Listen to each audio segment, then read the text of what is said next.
बार देवहूति जी ने उन्हें रोकने का प्रयास नहीं किया और करदम जी तपस्या करने के लिए चले गए। अब घर में केवल 2 सदस्य, माता देवहूति और उनके बेटा कपिल भगवान। अब माता देवहूति उदास सी रहने लगी, उनका मन लगे ही नहीं। और घर में जब तक कोई बातचीत करने वाला न हो तो माताएं आधा बीमार वैसे भी हो जाती हैं। बोलिए राधे राधे। तक एक दिन कपिल भगवान के पास आई और कहती हैं, निर्विण्णा नितरान भूमन असदेन्द्रियतर्षणा येन संभाव्यमानेन प्रपन्नान्धं तम प्रभो। हे प्रभु, हे बेटा, मैं अभी तक जिन सुखों का भोग किया है कदाचित कोई स्त्री इतने सुखों को कल्पना भी कर सकती है क्या? अरे मायके में राजकुमारी बनकर रही, महाराज मनु की बेटी बनकर रही, और पति मुझे अति जैसा करदम जैसा तपस्वी मिला है। बेटियां ऐसी हैं जो उन्होंने अपने पातिव्रत धर्म के प्रभाव से 3 देवों को भी 6 महीना का बेटा बना दी। माता अनुसुईया जैसी बेटियों की मैं माता हूँ। बेटा तुम जैसा कपिल जैसा मिल गया है। मैंने आज तक इतने सुखों का उपभोग किया, फिर भी हमारे इन विषयों से वैराग क्यों नहीं हो रहा है? इसलिए बेटा मैं तुम्हारी शरण में आई हूँ। अपनी ज्ञान रूपी कुल्हाड़ी से हमारे जो अज्ञान रूपी वृक्ष है तो काट डालो। शरणं शरण्यं स्वभेद्य संसारतरो कुठारं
अपने ज्ञान रूपी कुल्हाड़ी से हमारा जो अज्ञान का वृक्ष है इसको काट डालो। तब कपिल भगवान कहते हैं, माता जी जिन विषयों को प्राप्त करके आप सुखी होना चाहती हैं वो तो स्वयं अपूर्ण है, और जो स्वयं अधूरा है वो दूसरे को परिपूर्णता कैसे प्रदान कर सकता है? परिपूर्ण तो केवल और केवल परमात्मा ही हैं। जब तक आप उस परिपूर्ण से नहीं जुड़ेंगे तब तक आप तक जीवन परिपूर्णता आने वाली नहीं है। पूर्णमदः पूर्णमिदं पूर्णात् पूर्णमुदच्यते पूर्णस्य पूर्णमादाय पूर्णमेवावशिष्यते।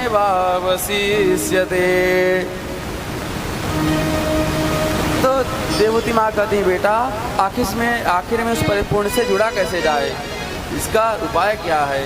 बोले इसका उपाय है जो उस परिपूर्ण से जुड़े हुए हैं उनके साथ आप भी जुड़ जाइए, आपको भी परिपूर्ण के पास पहुँच जाएंगे। कहते हैं ना, जिसने बिजली का तार को पकड़ा हुआ हो उसको जोर का करंट लगा हुआ है, आप बिजली की तार भले ही न पकड़ो, अगर उसके हाथ पाँव पकड़ लोगे तो आपको भी वही करंट लगेगा। जो भगवान के चरणों से जुड़े हैं, भगवान की कृपा करंट जिन भक्तों को लगा हुआ है उन्हें के हाथ पकड़ लोगे तो आपको भी कृपा का पूरा करंट, पर्याप्त करंट मिल जाएगा। बोले अच्छा, तो परिपूर्ण से कैसे जुड़ा जा?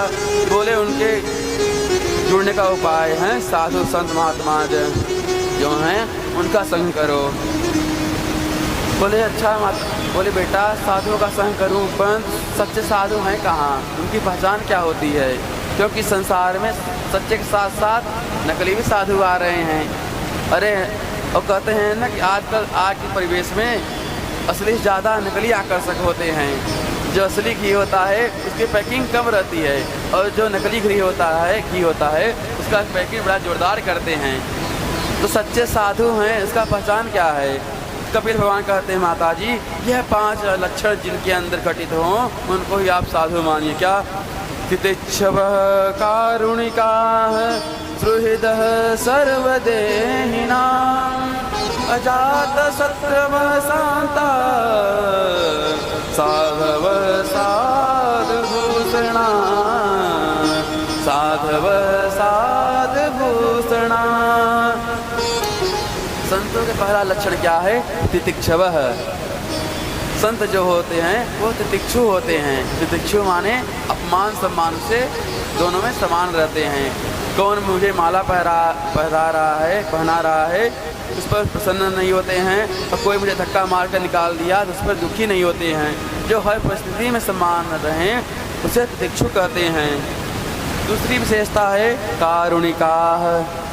संत के हृदय में करुणा बहुत होती है, दयावान बहुत होते हैं। संत कभी अपने दुख से दुखी नहीं होते, बल्कि दूसरे को दुख में दुखी होकर के दुखी होते हैं। उनका कोई अपना दुख नहीं होता है। तीसरी विशेषता है सुहृदः सर्वदेहिनां। संपूर्ण देहधारियों को अपना कुटुंब मानते हैं, अपना परिवार मानते हैं। और चौथी विशेषता यह है अजात शत्रवः। जो संत महापुरुष होते हैं, साधु जन होते हैं, वो किसी को अपना शत्रु मानते ही नहीं हैं। संसार में का कोई शत्रु है ही नहीं। लोग उन्हें अपना शत्रु भले ही माने, परंतु वो अपना किसी को सपने में भी शत्रु नहीं मानते हैं। और शांताः। संत महापुरुष परम शांत होते हैं। यह 5 लक्षण जिनके अंदर घटित हों उन्हें ही आप संत मानिए। क्योंकि नकली के रूप बना करके रावण और काल में जैसे राक्षस भी हनुमान जी को भी भ्रमित कर देते हैं। इसलिए माता जी केवल भेष मात्र से आप साधुओं को साधु न माने। ये गुण जिनके अंदर, ये विशेषण जिनके अंदर घटित हों, केवल उनको ही आप साधु माने। अंत में कपिल भगवान अष्टांग योग का निरूपण करते हैं। यम नियम आसन प्राणायाम प्रत्याहार धारणा ध्यान समाधि। और कहते हैं जीव मार्ग घर में कैसे कष्ट को भोगता है उसका वर्णन करते हैं। और कहते हैं कि भगवान का ध्यान करने से क्या होता है? हासम हरे वनिता खिल लोक तीव्र शोकासु सागर शोषण मृत्युदारम सम्मोहनाय रजितम निज मायास्य भ्रूमंडलम मुनिकृते मकर ध्वजस्य। भगवान का ध्यान कैसे करें? कहते हैं भगवान के ध्यान में ही, भगवान के जो पदनक का चंद्रिका का ध्यान कर लेते हैं तो उस भक्त को परम शांति मिलती है। क्यों चंद्रिका क्यों कहे? क्योंकि चंद्रमा में प्रकाश भी होता है और शीतलता भी होती है। तो कहते हैं जो भक्त विराट भगवान के पदनक चंद्रिका का ध्यान कर लेते हैं, क्या होता है? उसके जीवन से जो शोक का समुद्र है वो सर्वदा के लिए सूख जाता है। कहते हैं भगवान के चरणों में तीनों ध्यान होते हैं। कौन कौन से? त्रिवेणी। वेणी नाम है चुटिया का। माताएं जब अपने केस गूंथती हैं, अपने केस के 3 भाग करती हैं, और जब गुथना प्रारंभ करती हैं तो क्या करती हैं? गुथते समय केवल 2 ही भाग दिखाई देती है, तीसरी भाग उसमें लुप्त रहती है। तो कहते हैं जिस प्रकार से वेणी के 3 भाग हैं, उसी प्रकार से गंगा जी की भी त्रिवेणी में 3 धाराएं हैं, गंगा यमुना और सरस्वती। तो कहते हैं कि प्रयागराज में गंगा की धवल धारा और यमुना जी की श्याम आभा तो दिखाई दे रही है, परंतु जो भगवती जो सरस्वती हैं वो लुप्त प्राय हैं, छिपी हुई दिखाई दे रहे हैं। तो कहते हैं भगवान इसी प्रकार से जो भगवान के जो चरण हैं, तो लाल लाल जो तलवा हैं वो सरस्वती के समान हैं, और भगवान का जो नख कांति है, जो गौर वर्ण है, वो गंगा जी के समान है। और नख के बाद जो ऊपर का भाग है सांवला विग्रह, वो सरस्वती जी का भाग माना गया है। तो कहते हैं जो भक्त भगवान के पातल का ध्यान करते हैं वही भगवान के चरणारविंद का दर्शन कर पाते हैं। बोले भक्त वत्सल भगवान की जय।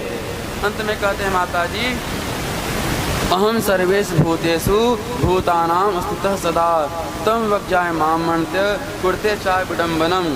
हे माता जी, मैं ही संपूर्ण प्राणियों, संपूर्ण देहधारियों के मध्य विराजमान हूँ।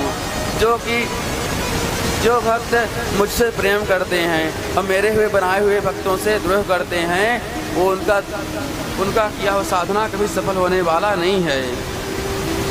ऐसे व्यक्तियों को कभी शांति मिलने वाली नहीं है।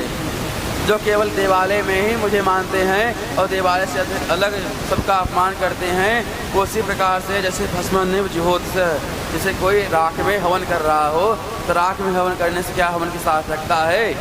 राख में हवन नहीं करना चाहिए, हवन के लिए अग्नि प्रज्वलित होनी चाहिए। अंत में कपिल भगवान कहते, माता जी देखिए, कपिल भगवान का अंत में कपिल भगवान के उपदेश को आत्मसात करके देवहूति माँ कहती, बेटा मैंने तुम्हारे उपदेश का एक ही सार निकाला है कि वो चांडाल भी परम पवित्र है, जिसके मुख से भगवान का नाम निकल रहा है, जिसके मुखारविंद से गोविंद का नाम निकल रहा है। और अगर कोई ब्राह्मण भी हो परंतु अगर भगवान के भक्ति से विहीन है तो ब्राह्मण की कोई श्रेष्ठता नहीं है। इसलिए ब्राह्मण वही धन है जो जन्म से भगवान का भक्ति करे। बोल भक्त वत्सल भगवान की जय।